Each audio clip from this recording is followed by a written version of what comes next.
Hello, and welcome back. My name is Cole, And I'm Andrew. and this is CTRL-AC.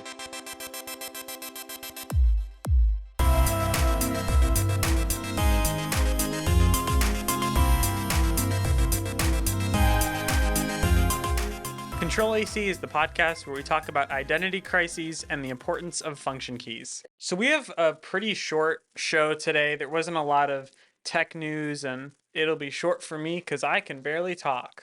Got his wisdom teeth removed, so that's nice. Yeah, wisdom teeth are no more, and my face is looking mighty thick. So Cole's going to be doing most of the talking today, but I thought I would start out with my favorite story of the day. So we have our first impressions of the M2 MacBook Air. So my M2 MacBook Air was delivered this Monday. I got the midnight color, 16 gigs of RAM, and I've been using it for almost a week now. And so far, it's been pretty incredible. How many times have you charged it? Twice. So let's start with the design. The design looks great. It's the midnight color. It's unbelievably fingerprinty. That's the only knock I have on the design. Other than that, the squared off design looks so much better. The wedge shape is gone. It's all uniform now. The keyboard is incredible since there's no touch bar. I'm coming from a 13-inch MacBook Pro. And in terms of design, I just think it's pretty solid, 10 out of 10. It definitely looks a lot better than your MacBook Pro. Yeah, it does. It looks much more 2022. And it's than 13. thin. Like, just looking at it right now, I can barely see. It's really thin. Like, I have no words to describe how it looks besides. And it's very beautiful. light. It's so light that every time I try and open it, if I open it with one hand, it just slides across my desk because there's So no it doesn't weight to pass hold the it down. one-hand touch. It doesn't pass the one-hand test just because it's so light, which is good, I guess. The display is great. The notch has been, I don't know. I think the notch is kind of. I personally love the notch. You love the notch? I love the notch. It's What is beautiful. wrong with you? Nothing. It's It beautiful. doesn't. It doesn't. Would you rather that or a chunky webcam? Okay, it doesn't look bad. It's just like my iPhone. It just kind of vanishes after a few days, but I don't mind the notch. And then the overall experience is great so far. M2 performance is incredible. It's really snappy and single core. Like apps don't even bounce one time on the dock before opening. So it's been great so far. I will edit this podcast in Logic and Final Cut. And then next week, we'll kind of give our full 1.5 week update / review. So our first actual story of the day is about Instagram. Cole and I have been using Instagram for probably like a year. Yeah. At least a year. And the world has loved Instagram for a long, long time as a photo sharing platform. Was a photo sharing platform where you can go post your photos, people like them, you can DM other people, you can comment. That's how Instagram was supposed to be. Instagram is the place where you share your photos. That's what makes it unique. What Instagram is not is Instagram has never been a video platform. It's always been photos. Up until recently. So Instagram Instagram steals a lot. Like they That's just meta in general. They take a lot of features. Like they took stories from Snapchat, then they stole the idea of IGTV, long form video. They shoved that in the app. And then they took the Instagram shopping page and shoved that in the app. And that's probably the worst thing on Instagram, the shopping page. Yeah, and then they took Reels and they shoved it into Instagram. So now you have Instagram, which went from a photo sharing app to now a photo and video messaging, shopping, long form video app. It's a mess. And Instagram Reels, I guess, are pretty new. They came out like a year or two ago. And they've always been in this separate tab. So you open Instagram, you go to Reels, and you can watch like all of the good TikToks. Yeah, TikTok style videos. Reels are just good TikToks. Well, There are not very many like real creators. You have TikTok creators, but if a TikTok is good enough, then it goes to Instagram Reels. And then pretty like much. 3 months later, YouTube Shorts. And Facebook introduced like a TikTok style video Oh, player. really? Yeah. I haven't even seen it. I'm not on Facebook. Yeah, my dad uses it and it looks terrible. Mm. Like it is not a good looking video watching platform. Facebook as an app is like really awful Oh looking yeah, Meta too. has taken everything from every other. Like Facebook is now a mess as well because Yeah, Facebook is trying to be everything too. it's got shopping, it's got messages, it's got uh I guess I don't even know what it's called, Reels, TikTok, whatever. Are Facebook and Instagram just the same now? You have shopping and messages and photos and video, short videos and long form videos. And stories now on Facebook. Yeah, they're like the same thing. They're identical except Instagram looks more modern. Adam Mosseri posted a video, and he does these videos on Twitter pretty often where he kind of talks about like the future of Instagram. And he did one a while back that said that Instagram is going to lean harder into videos, which is interesting because they're, again, historically a photo sharing platform. So a few weeks after he posted that, I noticed, and this was a couple weeks ago, I noticed that whenever I opened Instagram on my phone, my entire home feed was videos. Like, okay, I'm opening Instagram right now, and it is reel, and then I scroll down, photo, ad, reel, reel, photo, reel, reel, ad, reel, reel. Like it's just video now. It's videos and ads. Photos are kind of buried. So the whole home feed was video.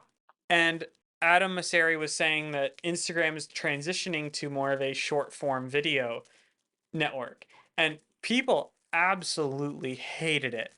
Like, famously, the Kardashians publicly stated that they hated Instagram. And I mean, if anyone's going to make Instagram change their mind, it's, I guess, the Yeah. Kardashians. But so then a few days ago, Instagram walked back all of its changes and kind of said goodbye to a Insta Talk style home feed, which is so nice.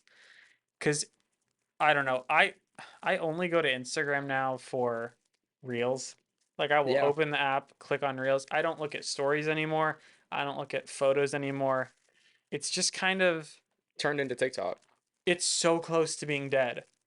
Like Instagram, not like the app, but like Instagram, the culture, Instagram, like the old app, it's pretty much dead. You don't go to Instagram now to share photos. You go there. Well, okay, people don't go to Instagram to grow by sharing photos anymore. Now the only way to grow on Instagram is to post reels. And there's audios of this too. Like of people saying, uh, Instagram tells me I need to publish more reels to grow, so here's one. Right. Yeah. Here's Like the reel. they're like forcing people into making reels for them to grow as a creator. Yeah, so now Instagram is just trying so hard to be TikTok that they've abandoned what makes Instagram special.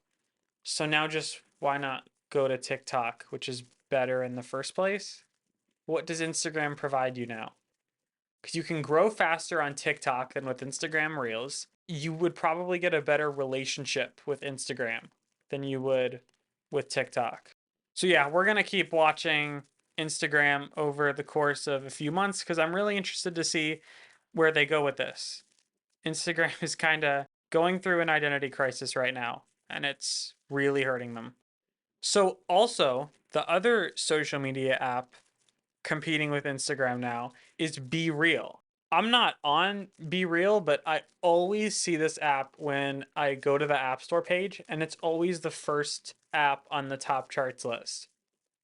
So if you aren't familiar, Be Real is a brand new social media network. And basically, I believe at random points or at one random point during the day, you get a notification and it says, like, time to be real, and it gives you a short amount of time to take a photo of what you're doing right now. And the whole point of it is Instagram photos highlight the best points of your life. It makes everyone look perfect.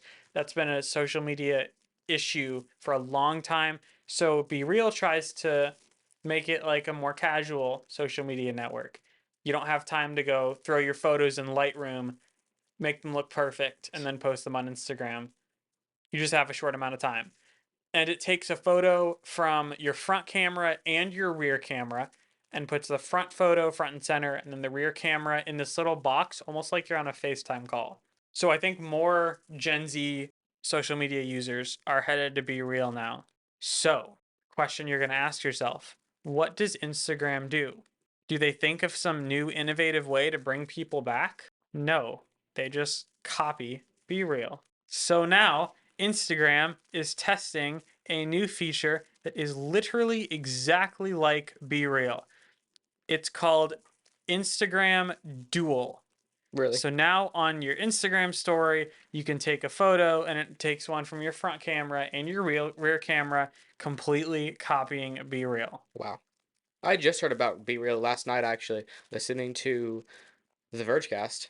I'd never heard of it until last night. Yeah, and I only saw it on the App Store. I don't know anyone who's on it personally. Like from everything that I've heard and seen, it seems to be a really like well populated app. Yeah, it's doing very well. It's above TikTok and Instagram on the App Store top charts.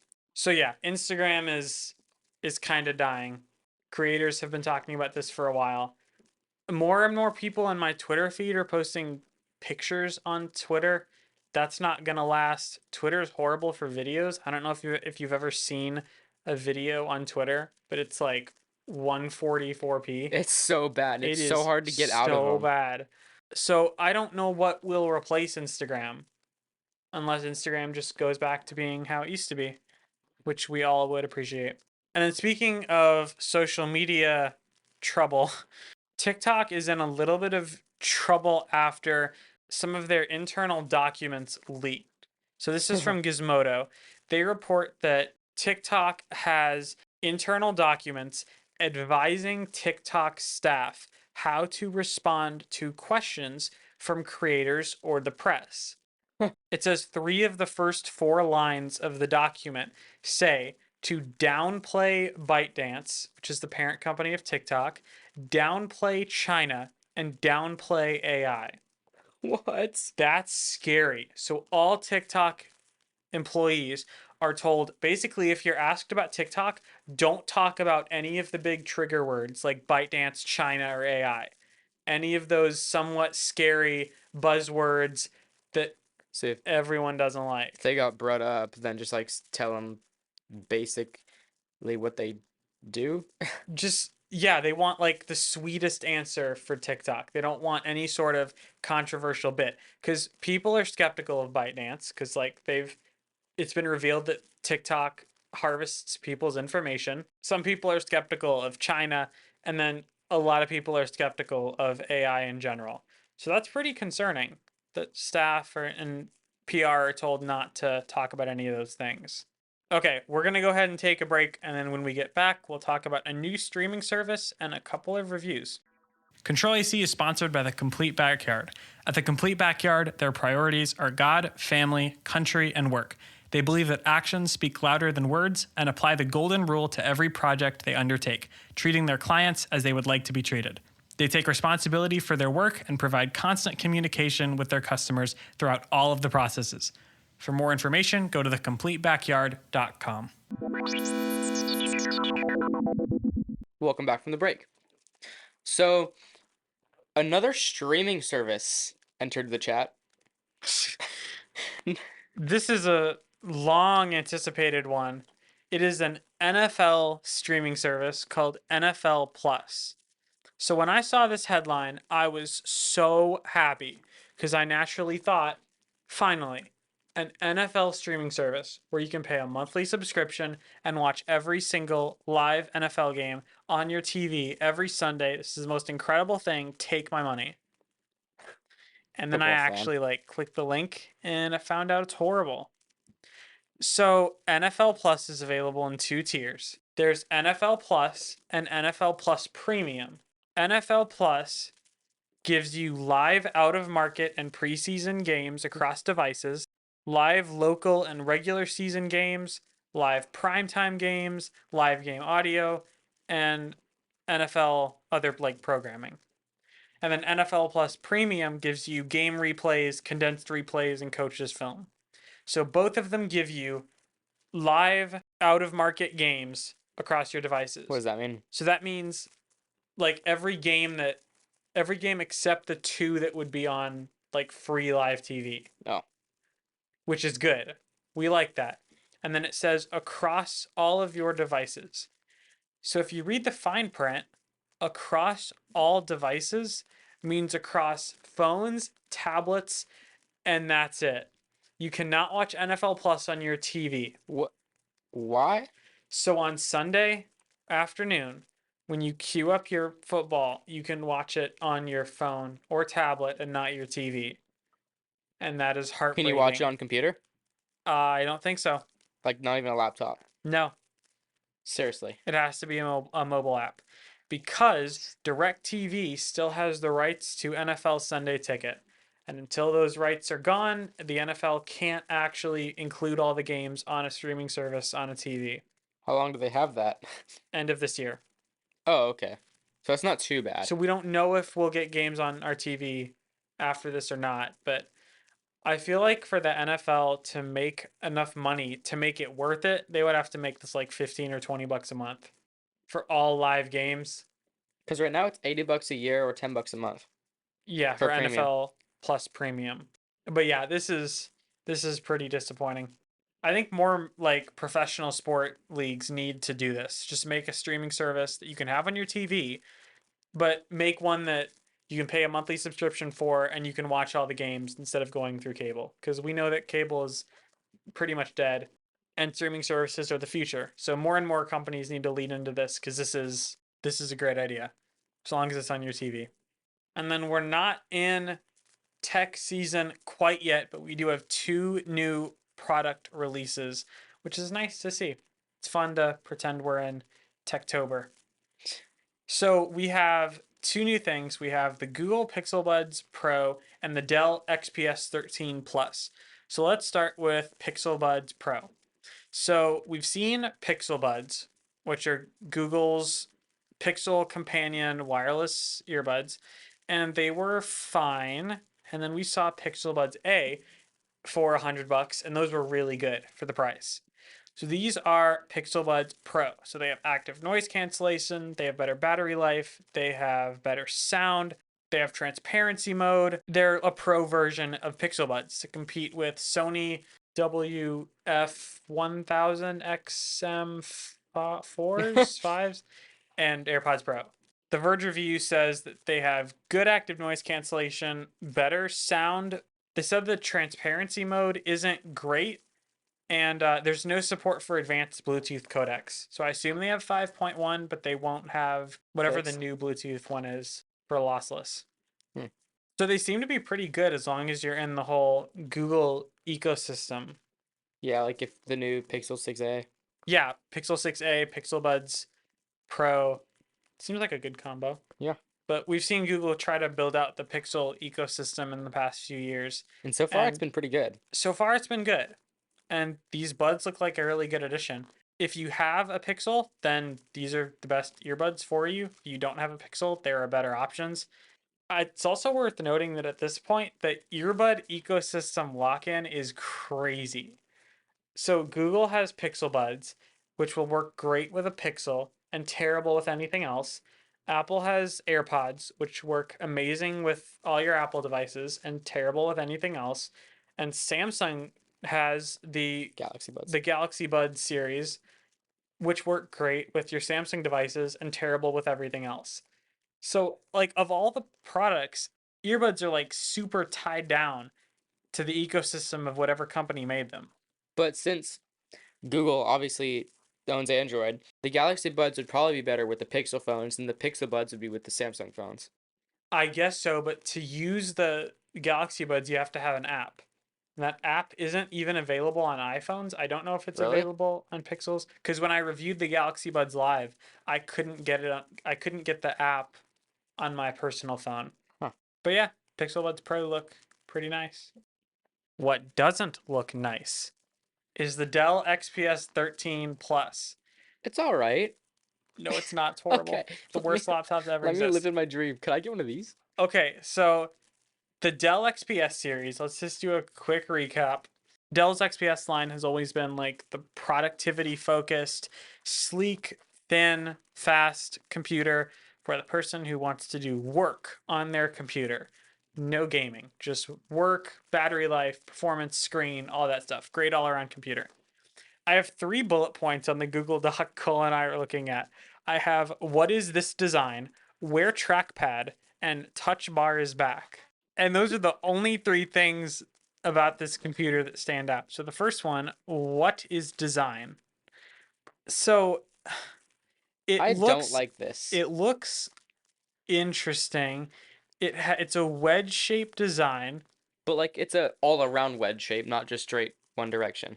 Yeah, this is actually funny because I bet they did the wedge to match the MacBook Air, and then the same year this came out, the MacBook Air ditched the wedge.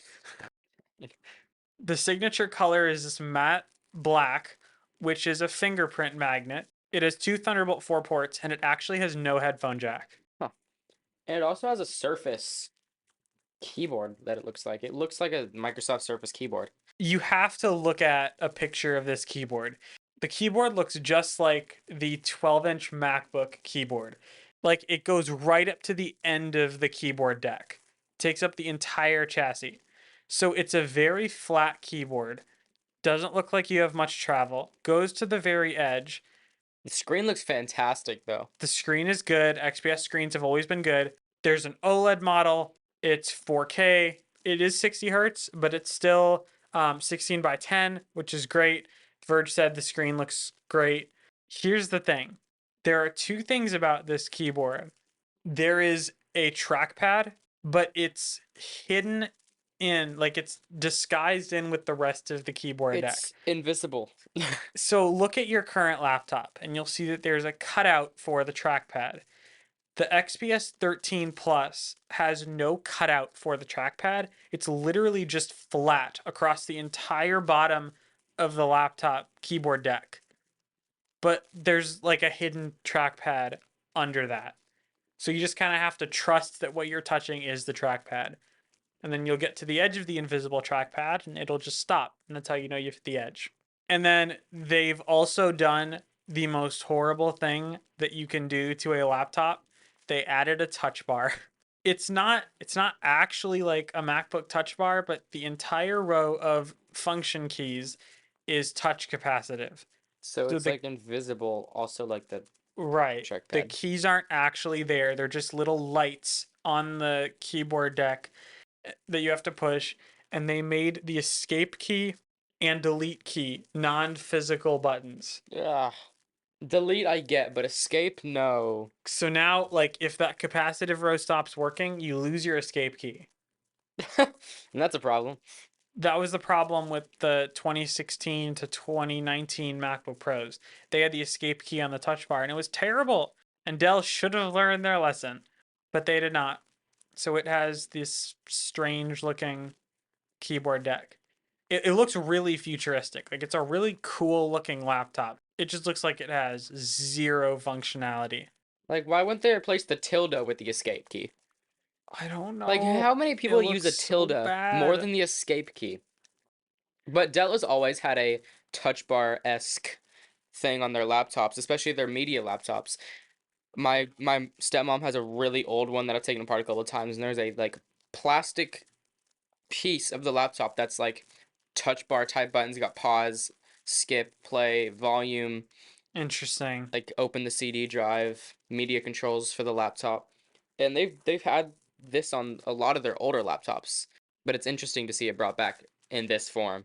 Yeah, I think it looks terrible. It's bad. Like it's cool, but it's terrible.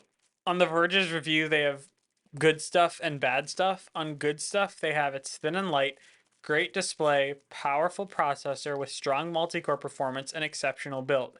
Under bad stuff, they have luxury pricing, gets very hot under non-intense workloads, not good battery life, very few ports and no headphone jack, function keys are bad, touchpad is bad. I just don't see why you'd buy this computer. I think you can still get the normal XPS too, because this is the XPS Plus. So you can get the good XPS still, You have to really want a touch bar to want this laptop. which you shouldn't A want. Windows touch bar at that. It is a terrible thing to have. On my MacBook Air, I'm looking at my function keys right now, and they're beautiful. I can adjust the volume and the brightness without dragging my finger on a screen every single time. It's amazing.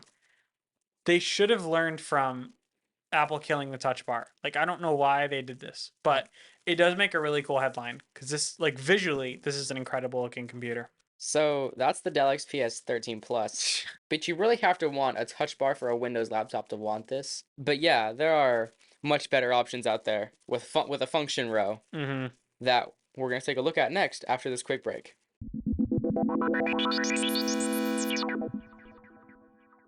Control-AC is brought to you by The Complete Backyard.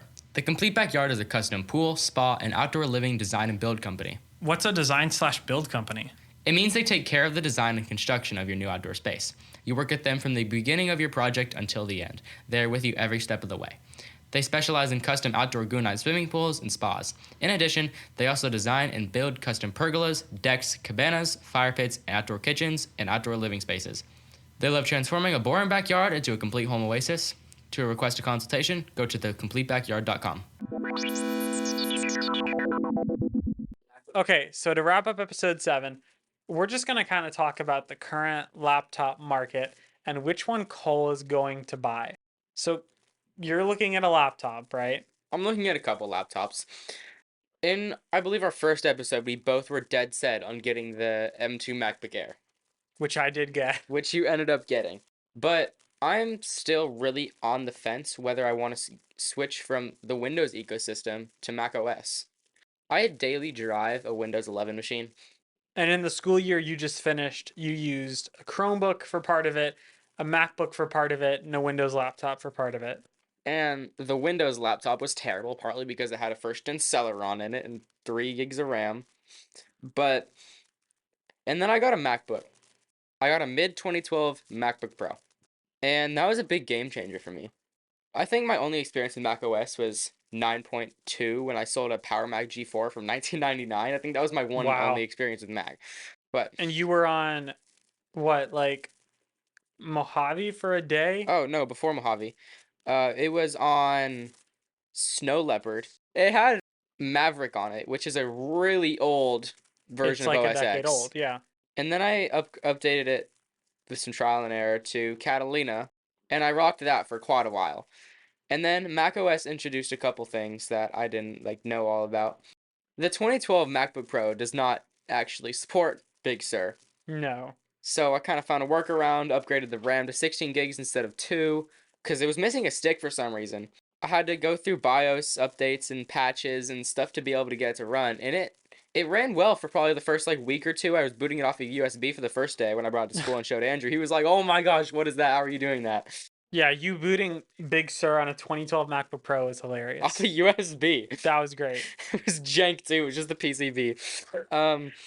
And yeah, that was really my first experience with the Mac. And then Which wasn't great. A decade old, very scuffed experience. it was scuffed is an understatement, but it was a lot better than any other laptop I've owned. But yeah, it was a better laptop than anything I've personally owned or used. But now I'm really torn. My budget for a laptop went up, and that introduces a lot of new options.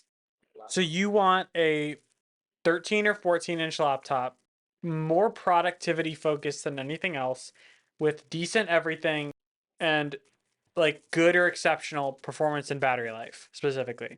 Yeah. So, I love Windows. I'm just going to say it. I've been using Windows probably since I was 7. I started, or actually, no, probably when I was 5. My grandma gave me a little 10-inch Samsung laptop with Windows 7 and a Atom. It's hard to switch, and I've talked to a lot of people about this. Switching from macOS to Windows and Windows to macOS is a huge learning curve if you don't know enough about computers. Mm. So I'm really torn between a Razer Book, which is a Productivity focused Razer machine. I really like Razer's products. They all look clean. They're all minimalistic, and they all have good performance for the price. But Andrew's MacBook Air, man, it is one good-looking laptop. The midnight color is absolutely beautiful, and the keyboard, man, this -0 travel that it has, I love it. Screen is nice. Bezels are basically non-existent. Performance is amazing. Yeah. I ran a Geekbench score when I first got this computer, and I'll pull it up now. So single core, I got 1927, which is beating every single CPU ever made except for a i9 12900KS. Not even a Xeon Platinum or a It's beating 39 Xeons, it's beating 3990. Threadrippers. It's beating every other CPU. And then in multi-core, I got just a hair under 9,000, which is That's crazy. also up there with like low-end Xeons and like 11th Gen i7s. So performance-wise, it's amazing. Battery life-wise, it's amazing. It's a really good machine. So you just have to decide now, like Razorbook for gaming and Windows, MacBook Air for. I feel like you get more with the MacBook Air though. It all comes down to when I have both of them in front of me with the buy button ready to go. That's when I'm gonna decide. Okay, so let's break it down. Let's look at all the pillars of a great laptop. So the design, which one do you like more? I don't know. The Razorbook has no bezels. It goes straight to the edge of the screen. Mm-hmm. The MacBook Air has about like 3/4 of a centimeter of a bezel, but it's still obvious that there's a bezel and there's a notch on top. The MacBook Air speakers sound really good. They sound very treble-esque and less bassy, but they're good. Like they're really good speakers. The Razorbook speakers tend to be more tinny, but they're good enough. And realistically, I don't use speakers. The keyboard on both laptops, they're both really good quality keyboards. Little deck flex. The trackpad, the trackpad on the MacBook Air is thick. I don't know how else to describe it. It's a really big trackpad. Like no, like when you press it, it Oh, the doesn't. haptics are amazing. Yeah, it's haptic and not physical. Yeah. And I don't know about the Razorbook. I haven't done the research on the trackpad yet, but that's going to be another big thing because I love haptic trackpads instead of physical trackpads, Mm-hmm. just because the crunchiness of a button isn't as nice as a vibration of a motor. Okay, so in terms of design, who wins? I gotta say it's 99.5 and 100, but the MacBook wins by 0.5. Okay, so MacBook wins. So then next you need performance and a laptop. And the MacBook beats that. MacBook wins in performance, so it's 2-0. Then you have battery life, It's 3-1. a tie for the first one. Let's just say 2-1, tied for the first one. MacBook Air wins in battery life, so 3-1. In terms of display, I think the Razorbook beats it. Razorbook has smaller bezels, but the MacBook Air panel itself has better color. But I don't do color accuracy work. No, but I think you would notice better color. It's also a little brighter, I think. The bezels on the Razorbook are unexistent. Yeah. They go straight to the edge, and I love that. Yep, Razorbook wins that. Okay, so 3-2. We'll give that one to the Razorbook. So then IO, smaller category. Razorbook wins. Yep, 3-3. Webcam, MacBook wins. MacBook wins. Slams it out of the park. 4-3. Keyboard. I don't know. I really like the tiny amount of travel on the MacBook, but I also really like the tactile feel of Keyboard all comes keyboards. down to preference. Yeah, I'm gonna say it ties again for that one So because 5-3. 5-4. So 5-4. And then those are kind of all the pillars of a great laptop. And then it just comes down to OS, and I have then to say, OS. I have to say Windows because Okay, so now it's tied 5-5. it's tied. They are the perfect equal for my preferences. So now you just have to look at each win that each laptop has and determine which of those wins is more important. Do you want how the display looks and Windows and I/O, or do you want performance and battery life and design? I'll probably order the Razorbook and then come over to Andrew's, have them run side by side with roughly the same tasks with what I would be doing editing, video editing, audio editing, YouTube. Mm-hmm. So we'll do YouTube browser benchmarks, we'll do Cinebench, we'll do Geekbench. A GPU benchmark, and I'll have them side by side for maybe an hour or 2 hours. Just really, I'll just straight to the basics, which one I like more and it feels more natural to me. And with that, if I like the MacBook, I'll return the Razorbook and get the MacBook. If I like the Razorbook, I already have the Razorbook in my hands. Yeah, I think that's what I will do. I think no matter what, we both have great computers. Yeah. So we will see an update review of my MacBook Air next week. We'll kind of go over how it's been after a full week of usage. And then Cole should have his Razorbook in a month. Hopefully a month, maybe if not latest by 2 months. Stay tuned for our review, hopefully, of the 2022 Razorbook. So that wraps up episode 7 of CTRL-AC. Thank you for listening. If you have any questions or comments or suggestions for Cole about his computer, you can tweet at both of us. I am at UtterlyDrew. And I am at Cole WW Web. And we will see you next week. Bye, guys. CTRL-AC is hosted by Andrew Utterback and Cole Weber, and our sound design is done by Aidan Perkins.